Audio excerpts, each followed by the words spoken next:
Hello to everyone. चलिए आज एक नए टॉपिक की शुरुआत करते हैं। उस टॉपिक का नाम है कंबाइन मीन। अभी तक ऑलरेडी हम मीन पढ़ चुके थे कि मीन होता क्या है। जैसे कि हमने मीन पढ़ लिया था कि अलग अलग सीरीज पे मीन के अलग अलग फॉर्मूले लगते हैं। वो था simple mean, sigma x upon n a plus sigma f d upon n. Continuous में उसका अलग होता है, डिस्क्रीट पे अलग होता है। लेकिन ये कंबाइन मीन है। नाम से पता चल रहा है कंबाइन का मतलब दो मीन को एक साथ जोड़ देंगे, उससे बन जाएगा कंबाइन मीन। तो कंबाइन मीन का ये सबसे one of the basic question है जो नॉर्मली क्वेश्चन आ जाता है। इसके बाद हम एडवांस क्वेश्चन भी करेंगे, तीन टाइप से करेंगे। ये फर्स्ट है, सेकंड और थर्ड। तो चलिए, एक इंडिविजुअल सीरीज दे रखी है एक्स की, एक इंडिविजुअल ये दे रखी है। हमारा मेन काम ये है, पहले हमें इसका मीन निकालना है, फिर इसका मीन निकालना है, देन उन्हें कंबाइन कर लेना है। तो चलिए पहले इसका मीन निकालते हैं। 12 plus 19 plus 14 plus 18 plus 25 plus 32, इन सब का टोटल निकल के आता है लगभग, अगर हम जोड़े तो वो होता है 120। देन इन सब का टोटल अगर हम निकालें तो ये होता है 41 प्लस 10 प्लस 22 प्लस 32 प्लस 44 और 7, ये होता है 156। ये हमने निकाल लिया टोटल। अब हमें एक्स का मीन निकालना है और इस वाली सीरीज का भी मीन निकालना है। तो फॉर्मूला है हमारे पास sigma x upon n. Sigma x मतलब 120 अपॉन एन, काटा तो आया 20। ये था मीन वन। ऐसे ही हमें मीन टू भी निकालना है। मीन टू मतलब इस वाली सीरीज का मीन टू कैसे निकलेगा, 156 अपॉन 1 2 3 4 5 6 अपॉन 6, तो ये आपके पास आ जाएगा 26। तो ये आपके पास आ गया मीन टू। अब दो मीन आ गए, इन दोनों मीन को हमें कंबाइन कर देना है, तो हमारे पास निकल के आ जाएगा कंबाइन मीन। अब वो कंबाइन मीन का फॉर्मूला क्या है, तो चलिए कंबाइन मीन का फॉर्मूला लिख लेते हैं। Mean one n one plus mean two into n two upon n one plus n to.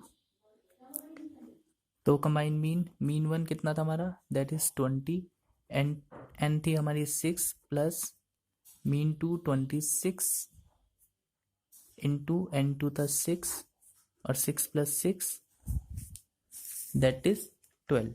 6 plus 6 आपका हो गया 12। तो इन सब का अगर मैं टोटल करूं तो ये लगभग आता है 276 अपॉन 12, 276 अपॉन 12, और इसे काटूं तो निकल के आएगा 23। तो इस तरीके से निकल के आता है हमारा कंबाइन मीन। यहाँ हमने दो प्रकार के मीन को एक साथ कंबाइन कर लिया, तो ये हमारा हो गया कंबाइन मीन। लेकिन ये बेसिक क्वेश्चन था। अब देखते हैं कि एडवांस लेवल का क्वेश्चन कैसे बन सकता है। जी हाँ, यह है कुछ कंबाइन मीन का सेकंड प्रकार का एडवांस क्वेश्चन। चलिए थोड़ा सा इसे रीड करते हैं कि एक्चुअल में लिखा क्या है ये। The mean marks of 60 student in section A is 40 and the mean marks of 40 student in section B is 45. हमें निकालना है combined mean of 100 student in the both section। यहाँ पे एक कॉन्सेप्ट की तरह दे दिया। अब हमें इंडिविजुअली दोनों को निकालना है। देन स्टूडेंट N1, सबसे पहले हमें देखना है कि N1 कितना है, N2 कितना है। N1 होता है नंबर ऑफ स्टूडेंट, N2 होता है number of student in section B। तो N1 अगर हम देखें दैट इज 60